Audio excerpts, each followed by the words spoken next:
nerede bu Selcan? Tek başına o kadınla. Üstelik Banu Çiçek yaralı. Hey Allah. Hey Ana. Sen merak etme. Gönlünü ferah tut. Ertuğrul Bey'imle Sungur Tekin Bey'im Selcan'ın başına bir hal gelmesine müsaade etmez. İnşallah Tuğtekin Bey de hakikati kendi gözleriyle görecek. İnşallah kızım. Hele bir Selcan şu eşikten sağ salim girsin. Onlar da belalarını bulacaklar. Göreceğiz. Abi gelse.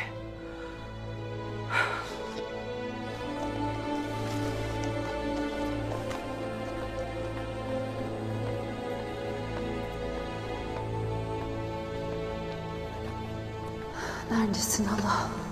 Neredesin?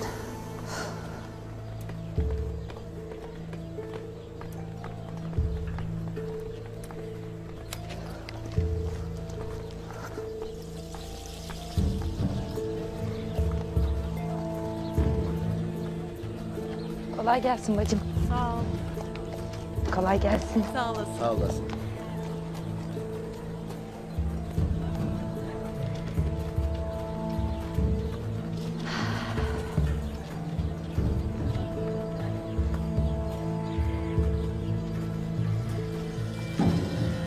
Gonca Gül. Al bastı gibi obanın üzerine çöktüğünüz günler gayrı bitti. Sonunuz geldi artık. Tez vakitte belanızı bulacaksınız. Yine ne zırvalarsın Selcan Hatun. Telaş etmeyesin. Er geç göreceksiniz.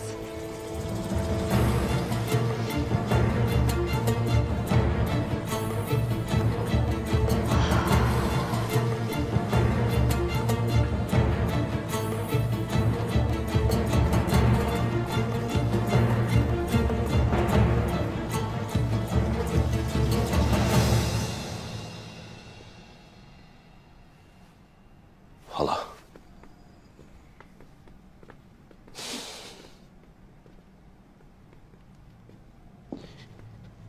Ne ettim ben hala?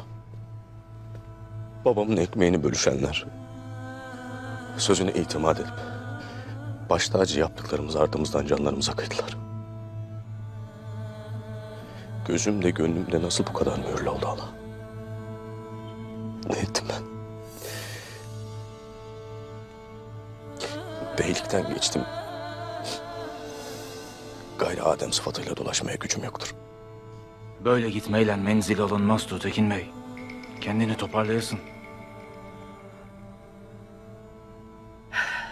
Gaflet hepimizin yüreğinde, gözünde mühürledi o.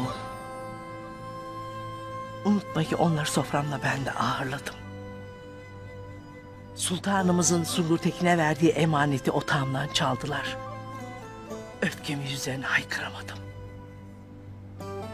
Oğlum Gündoğdu'yu Gonca Gül denen o çıyanla evlenmesine müsaade ettim.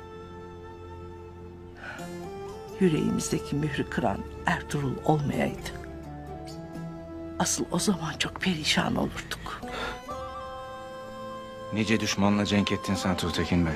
Oban için, boyun için her daim en önde oldun.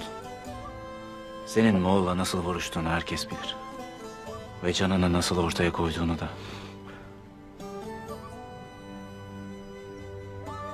O güzel günler imdi o kadar ırak ki.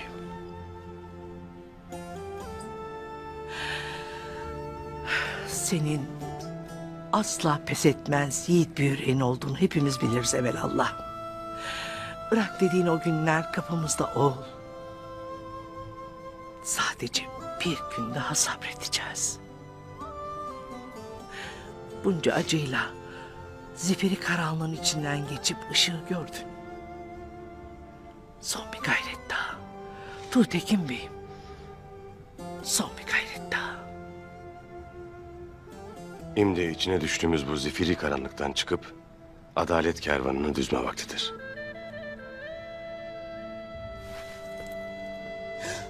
Selcan. Ana. Nasılsın? İyi misin? İyiyim ana. Beni merak ettiğini bilirim.